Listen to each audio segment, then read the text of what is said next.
What's going on, everybody? Mortem here, this time bringing you an exciting update to Encased's Early Access.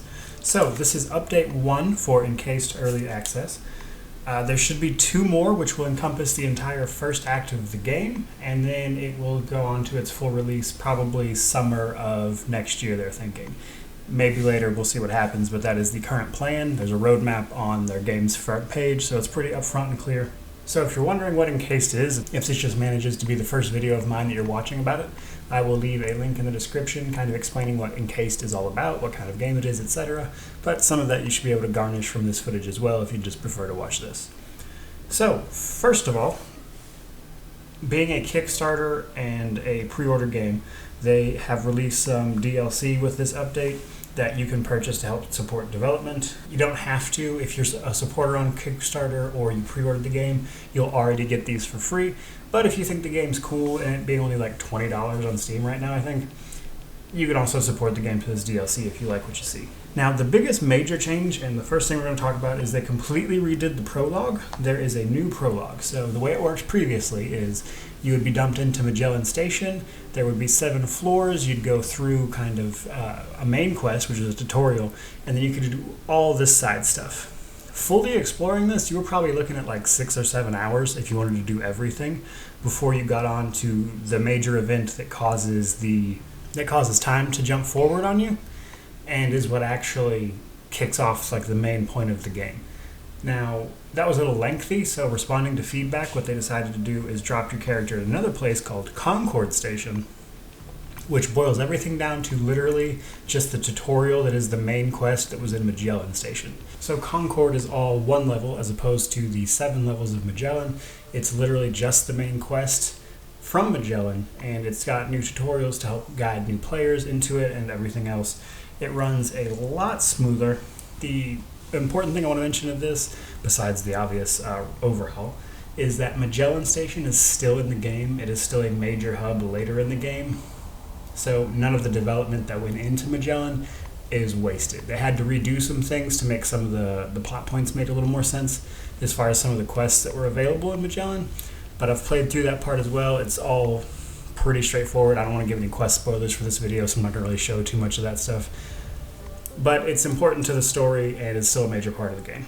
And then after you get done with the prologue, they've added new story. It is part 1 of Act 1.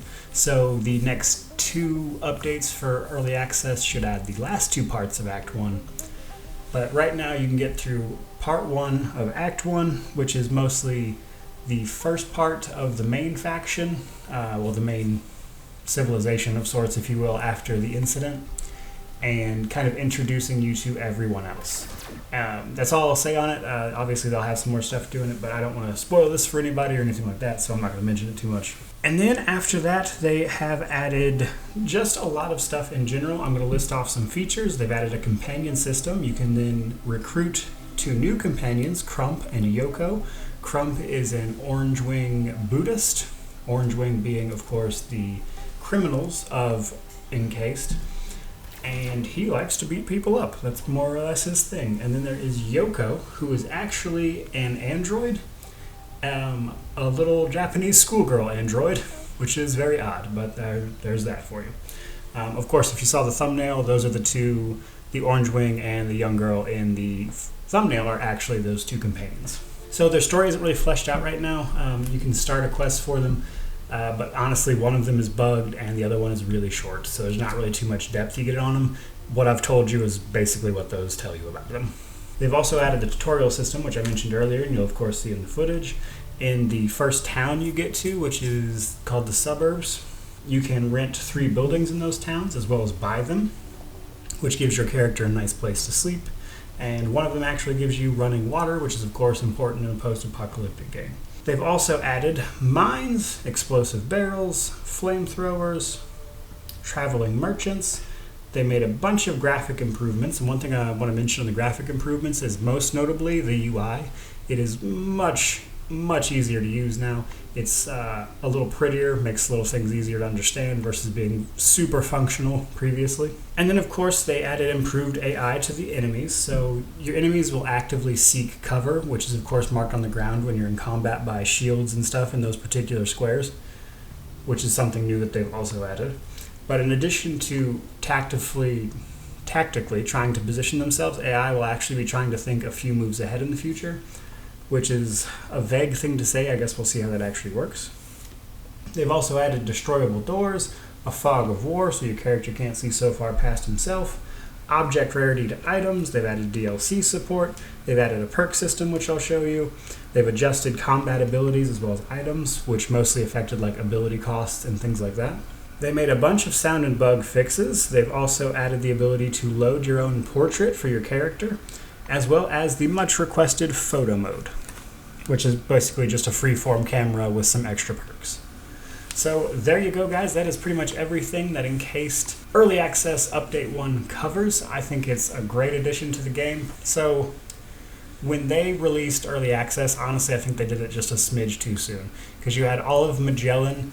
You'd get up to the point where the incident happened, and then there was nothing to do after that. So now it's a quick prologue. You do all the stuff at C12 Nashville, which is where the incident happens.